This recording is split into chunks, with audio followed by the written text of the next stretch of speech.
Bonjour à vous. Je suis Fodé Mohamed Souma, président du parti Génération Citoyenne, également député et cinquième vice-président de l'Assemblée nationale. D'accord. Alors, Monsieur Souma, qu'est-ce que l'investiture du président de la République en tant que citoyen vous a fait hier? Ben, vous savez, en tant que citoyen, on ne peut que se réjouir de voir son pays sous la lumière. On ne peut qu'être heureux de constater que la Guinée aussi est capable d'organiser certains événements qui appellent à des regroupements d'autres chefs d'État. Ça, c'est le citoyen. En tant que politique, je le regrette de cette façon. J'estime que le président Alpha Condé, qui s'est succédé à lui-même et qui prêtait serment la troisième fois, n'avait pas besoin d'autant d'apparat, d'autant de dépenses, d'autant vraiment de cérémonial. Moi, je pense qu'au jour d'aujourd'hui, à sa place, j'aurais déjà constitué mon gouvernement et j'aurais fait une prestation à minima, c'est-à-dire qui ne coûte rien à l'État. Je n'ai pas besoin d'inviter les anciens chefs d'État. Je n'ai pas besoin de regrouper des centaines de personnes en cette période de pandémie. Je n'ai pas besoin de dépenser des milliards en cette période de récession et de sinistrose économique.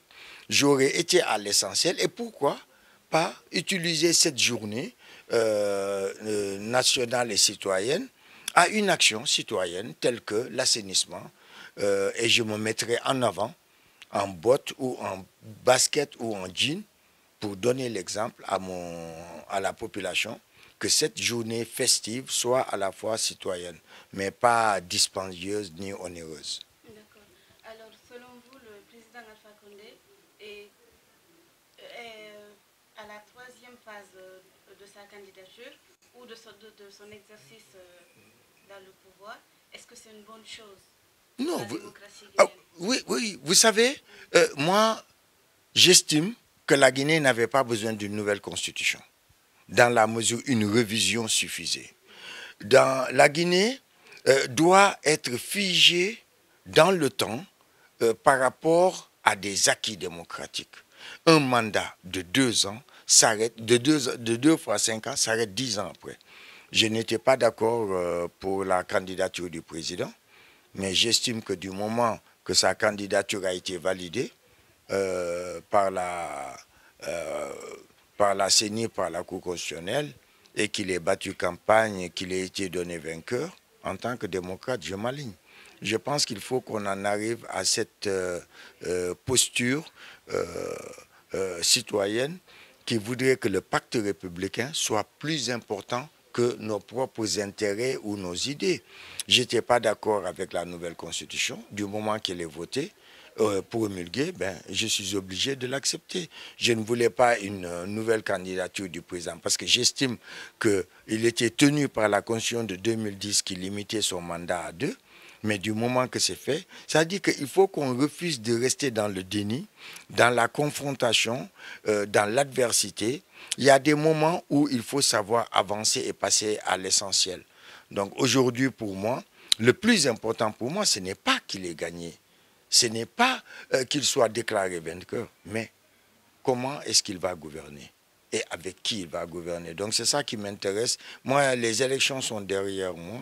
J'estime aujourd'hui qu'il doit essayer de capter tout ce qui n'a pas marché pendant les 10 ans pour pouvoir évoluer. Parce qu'on ne le dira jamais assez, il y a toujours des acquis. Mais quand vous mettez dans la balance les acquis, ce qui aurait dû être fait, ce qui aurait pu être fait, ce qui a été fait, c'est vraiment sans commune mesure.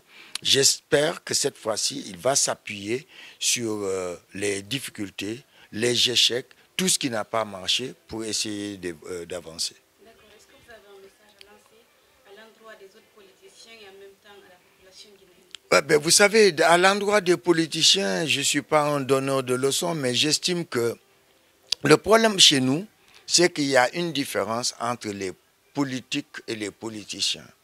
Vous savez, les politiciens ici ne parlent que d'élections. Ils ne parlent que de campagne électorale. C'est pourquoi j'ai même conseillé au président de cumuler les législatives avec les communales que nous n'avons jamais pu achever en 2025. Ce qui fait que sur un mandat de 6 ans, il aurait 4 ans pour travailler, ce qu'il n'a pas eu pendant 10 ans. Et donc je pense que c'est ça l'attitude d'un politique.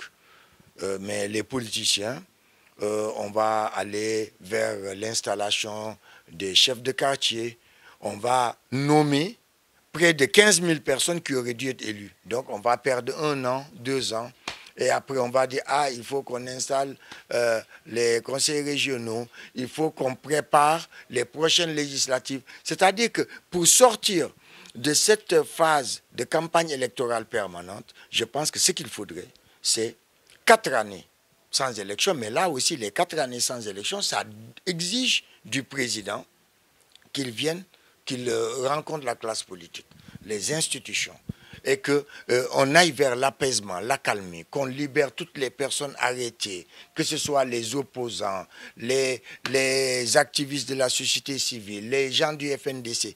C'est-à-dire qu'on aille vers cette accalmie. À partir de là, on s'assoit entre personnes responsables pour évaluer la situation, dire voilà, ça fait 3 ans qu'on n'a pas pu finaliser les communales, eh bien on va le faire maintenant. C'est-à-dire on s'assoit et on se parle, c'est ça qui manque. En Guinée, on ne se parle pas. C'est pourquoi la loi n'est jamais respectée, on est obligé de s'accommoder avec des arrangements, des compromis, des compromissions, et comme j'aime souvent le dire, de compromis en compromission, on finit par se compromettre. Ben, le peuple, c'est, vous savez, sans démagogie aucune, le message du peuple commence toujours par l'unité, par la concorde nationale, par la paix. Et je dis souvent des choses qui ne plaisent pas. On n'est pas une nation. Quand je dis qu'on n'est pas une nation, c'est par rapport à ce que j'appelle la nation, c'est-à-dire la communauté d'intérêt. On s'est laissé griser par l'ethnostratégie, par la politique du ventre, par le repli identitaire. Et c'est ce qui fait qu'on n'arrive pas à s'accorder autour d'un seul et même idéal. Je crois que c'est ça le peuple. C'est un seul et même idéal avec le principe majoritaire. Du moment que vous avez plus de 50% des Guinéens qui disent c'est blanc, eh bien à partir de là c'est blanc. Mais on ne peut pas être là dans des calculs ethno, dans des positionnements géographiques, etc. Non. Donc moi je leur dis que sans l'unité, sans l'union sacrée, sans la concorde nationale, nous n'irons nulle part.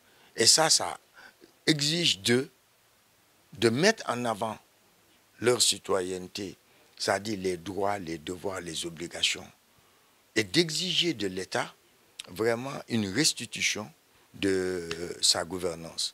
Et aujourd'hui, le peuple attend le président Alpha Condé sur un seul côté. Ce n'est pas blanc, ce n'est pas noir, c'est la gouvernance. C'est autour de la gouvernance qu'il réussira ou qu'il échouera. Je vous en prie. Maintenant, vous allez